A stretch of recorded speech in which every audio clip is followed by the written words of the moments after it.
Hi, this is Kevin with Gone Rogue Games, here with part 2 to the top 10 list of products that I like for March of 2021. So the first part of this video you can go check out the Rogue Market, and it will have the top 5 Magic products. So now we're on to the good stuff, the accessories. These are the products that I like to use with playing board games or with Magic. In fact, we're going to actually start off this week with a board game. This sucker we've been playing a lot at our store. This is Marvel Splendor. So this was released last year. It's a new kind of just a skin, just a Splendor with the Marvel characters. So instead of trading for gems or trying to get merchants with gems, you're trying to assemble the Affinity Gauntlet. And so that's where the different gem colors are coming from. And it plays very similar to Splendor as far as the same rules. But what I like about this version is it does have some kind of updated rules, I would say. So some of the expansions from Splendor do fix some of the issues you have with Splendor. One of the big issues with the original Splendor is you never have to get a tier 3. That makes sense if you've ever played the Splendor game. You can just buy tier 1s and tier 2s and end the game. This game does actually force you to get a tier 3. It also forces you to get one of every different color of cards, which I think adds a whole new dynamic to the game and makes it a lot more balanced and fair. So this will be my pick for a board game. Splendor is such a classic. If you haven't played Splendor before, I highly suggest you do. There are people that don't like it, think it's a little bit antiquated, but I think that it is just a classic at this point. It's a must-have in any collection, and I do recommend the Marvel version. And this is coming from someone that hates Marvel. I hate everything Marvel. I hate comic books. I hate Marvel. I know I'm in a geek genre. I shouldn't be such a negative Nancy or a killjoy here, but I've never really liked the Marvel franchise before. So that's saying a lot that I actually prefer this over the original Splendor just because of the updated rules. It does look a little bit better too. I can show you some of the pieces as this game is kind of gone everywhere here. But, you know, it looks pretty cool here with the different components and the cards here. Nice and snazzy here with the cards. But anyway, this is my recommendation for a board game. You can definitely check out the pricing if you go over to the spreadsheet and look at the pricing for the Marvel Splendor. Anything to add to this? Talmadge? We got Talmadge here. He's helping me with this video today. Just better with the original, better than the original. The Avenger card kind of helps like add another Oh component. yeah, that's one other thing they added to this game is they have this Avenger card. So these are very typical to the merchants in Splendor if you're familiar with Splendor. So they have, if you get 3 of everyone, you attract it. But this is the Avenger. If you get 3 of the Avenger cards, some of them will have the card type of Avenger on them. Let's see if I can find one real quick here. There's one right there. So it's got Avenger on the card. And if you get 3 of them, you get the Avenger symbol. But it's not yours if someone gets 4. If someone gets 4, they take it from you, unless you have 4. So if anyone ever goes above the amount of Avengers you have, they can steal it. So if you try to go this Avenger route, then it's not a sure thing by the end of the game. So it's kind of a cool little game. Again, I highly recommend adding Splendor to your board game collection, and this would be the version that I would choose. Alrighty, so now let's get on to one that I've reviewed before, but I want to reiterate what a good deal this is and what a cool product this is. And this gives me an excuse to show off my Null Chamber collection, which is something I always will be looking forward to showcase. No, it's Null Chamber to like $7, Talmadge. $7? Take that, Dogecoin. My Null Chamber meme is doing much better. So anyway, here we have this is what's called the gist, the gist or gist. I don't know exactly how they pronounce this dragon, but these are called slipcases. I love these slipcases because they are such a really cool concept with binders. One of the problems with binders is they fall over. They don't stack that well on bookshelves. What could happen is the pages can kind of hit the bottom and start bending cards. And so I do think the binders, if you're storing them on a bookshelf, do need some added protection. And that's where Dragonshield came up with these cases here. So these are the slip cases. They call them slip cases because they just slip right out of the case like that. So this is the box that's left over. It will sit on a shelf and you can actually store it in the box. And then we have the actual binder itself, which is it's very durable for a binder. It's very good for the price that you have. Beautiful artwork with it. It holds pages perfectly. I have Ultimate Guard yellow ones in here because I wanted to find like a color that kind of matched with the slip case. But it does work very well as a binder to store things with. I've got all of my Null Chambers in here. This is what everyone came to see, is Null Chambers. More and more Null Chambers. The best card in Magic the Gathering. Nothing even comes close to this card, and the rage-inducing this card does. Null Chamber, if anyone is not familiar with it, you and target opponent each name any card except a basic land. Those cards cannot be played. So me and Talmadge are bros, so we look at the other two commander players across the board, and we name their commanders, and they can't play. It's such a great card until they destroy Null Chamber. But the best thing is you choose like a black, someone that's playing like mono black and mono red. They have very few ways to get rid of Null Chamber, and they're stuck. They can't play. And nothing is better in Commander than shutting down your opponent's commander and making them super, super salty and cry and whine, because that's the best thing to do in Commander. Change my mind. Anyway, there's my Null Chambers. You really want to make my day happy, send me some Null Chambers, because we're only halfway through this binder. I got a long ways to go before I can get the full collection of the Null Chambers. So we don't want this to be an unfinished project when I die. Send me those Null Chambers, and I'll love you forever. Alrighty, so that is again the GIST slipcase. They have these for $10, which is a steal. The issue with this is shipping. This is one of the products that makes accessories very, very tough. I highly, highly, highly suggest that if you want a slipcase, to combine it. So maybe actually stock it full of some sleeves here. So if you can get some pages, because the pages are going to cost you more than the binder. If you get like Dragonshield, pages are going to cost you probably between $18 and $20 something, I think, depending on the styles for them, to get like a 50 slaughter of pages. And this is something that you can just throw in the binder, and it doesn't add to the more shipping, because it's going to be the dimensions, not the weight. They're going to cost you money for the slipcase. So if you add some more weight with like pages, you can see it doesn't add anything. Especially just having I don't mind like actually unboxing the pages and putting them in for you, and then you have something that will ship a lot better per weight. And then even on top of that, like buy like some expensive Magic products and stuff, and that way you can get the most bang for your buck with the shipping, and not have it be charging you more for shipping than it is for the actual product. Because I guarantee you, if I was going to ship this guy just by itself, it's going to cost more than $10 alone to ship it. So anyway, just some food for thought. All right, so on to the next product here. This is what I have been in love with. This is dirty. You're going to see a dirty case. I apologize. Oh, it doesn't show up on the camera too much. This is the Ultimate Guard Smart Hive. So I've been looking to find the perfect kind of storage box. I think the dungeons from Ultimate Guard or from Game Genic are a little bit bulky. They're just too big. This is something that, like, if you're going to be Commander, I think it's pretty good to, or even like a Pauper Battle Box, I think this wouldn't be bad. And the Ultimate Guard's Smart Hive one, the bigger one that they call Smart Hive, I think they're actually coming out with a different one now, but it had like a slot for a playmat, which was just the stupidest thing ever. Like, who wants to put it's just unnecessary space in a compartment. So this is just a compartment that holds 4 boulders. So boulders by far are my favorite deck boxes. Nothing even comes close. So this is my Commander League. So what we do here at our store is we open up half a box of Kaldheim to start with and build a Commander deck out of the cards contained within it. And then we build onto them. Each week we get an additional pack to build onto them. And each 3 losses we also get to add a pack. And so this league's been going on since the start of Kaldheim.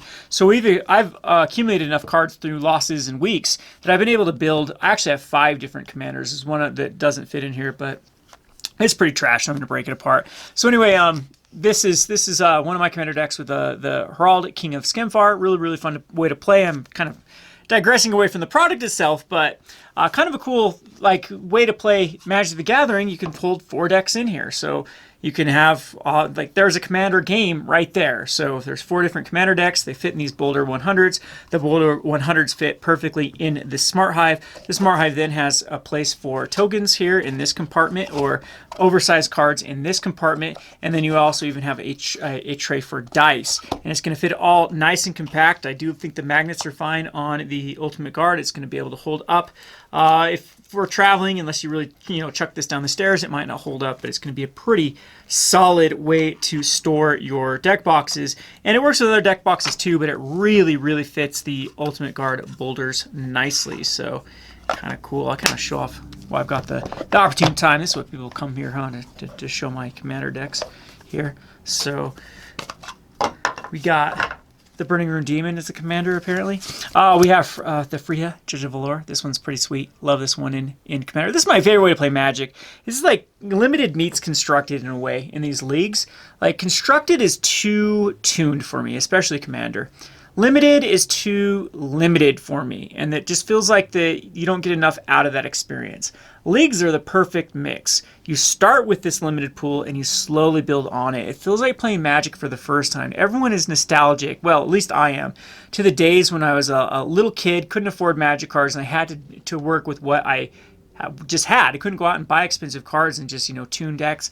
And so when you got a new booster pack, it was, felt like Christmas every time. And you could add it to your new deck, especially when you pull an elf or pull something that works with a particular deck. So we'll have to showcase that league. Do you like the league, Talmadge? Yeah. Sort of, except you're not a multiplayer player, so you get salty. No, but it's still cool just playing commander. I do prefer 1v1, but it is nice because then the decks aren't too overpowered, but you still have a good power level going almost. We do have someone that has a Karn, so that's kind of... Yeah. Yep, it's you lose a lot of matches like Zackling, then you get a lot of packs. And he pulled a Karn, yep, so kind of fun. This is it's one of the things we do is we have a prize pool, so every 10 wins, so you get to pick a promo. No, that's not how this one was found out. This one is actually just out of Caldeum Set Booster. Yep, that's how I got Duran. So I able to build Duran the Siege Tower as one of my decks here. It's absolute trash, but it's fun. And we got the Giant over here in this other Boulder deck box, but yeah. Now I'm rambling. Talmadge, isn't your job to keep me on track from sticking to the point? Love these boulders, though. I know it's not a review about the boulders, but I love how you can mix and match. Of course, you're going to tell what color this is going to be. It's going to be an Izzet, and the Izzet deck is going to be the Ajar, the Freezing Flame. So really, really fun deck here for this. But yeah, fits it all in. I'm very happy with this purchase with the Smart Hive. Again, I don't know the price off the top of my head. You can find it in the link that I share on the Patreon for commonly ordered items. So pretty solid deck box. Now let's get on to our fourth product, which is going to be, I can't get these. We chose these for the videos. They're on back order at the moment, but penny sleeves are the hardest thing in the entire universe to find. These ones are near impossible to find. This is your kind of classic Ultra Pro penny sleeves. I've been able to get these for months. These are very, very tough to come by. They used to be extremely cheap. We're talking 50 cents a pack. That's why they call them penny sleeves, because they retail for $1, so you can get 1 cent per sleeve. And they are just your flexible cards that can fit. This one can fit 15 cards. There's some cards over there, Talmadge, or cards right there. So these ones, great. These are great cheap sleeves from Ultra Pro. So they fit nice and snug, 15 cards in here. We use it to put play sets in of commons, and then you put it in your 1,000 count box, and that way it's easy to kind of shuffle or rifle through cards you have multiples of. They're also great to ship cards in. Three of them I think will fit in one of these in a top loader, so people use them to ship cards in. Excuse me. And yeah, they're pretty good. The the Beckett is now a brand that is being, I believe, manufactured through Dragonshield, just with the Beckett branding. And these are, I think they're a little bit more flimsy. I actually don't quite like the quality as much, and the price is a little bit higher, but these ones are a little bit tighter. I need to try what they call the thick ones, which are slightly more expensive, but they're the thick penny sleeves. These ones are called just your normal penny sleeves, and these ones fit about 12. So let's go ahead and do a count here. 1, 2, 3, 4, 5, 6, 7, 8, 9, 10, 11. How did I do that, Talmadge? You're just magic. I am magic. So we figured they fit 12. So that's a problem. That already did split this one.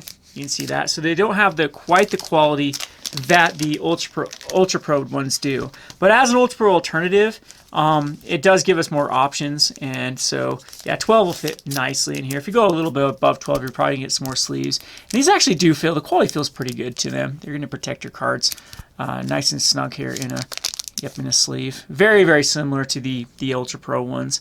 Again, we'll check out the thicker ones to see how much exactly the thicker ones are able to fit. I'm thinking that's going to be the big difference between the two, but those are out of stock at the moment as well. When these do go in stock, I'll be able to get these. I believe it's 80 cents so it's $8 for a pack of, no, so it's going to be, $8 for a pack of 15, so that's less than 80 cents.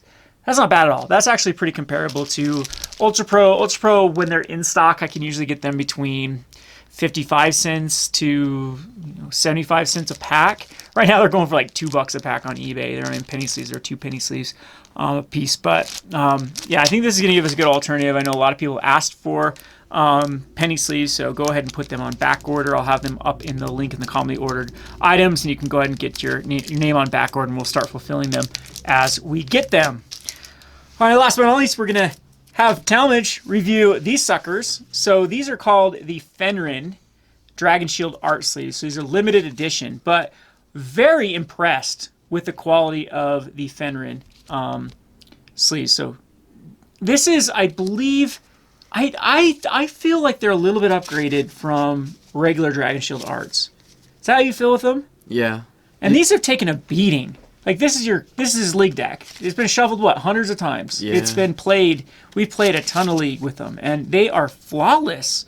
Like I know Talmadge probably isn't as hard on sleeves as I am, but you're not the no. You're whatever. Talmadge is always doing this. Talmadge is Mr. Brian Kibler.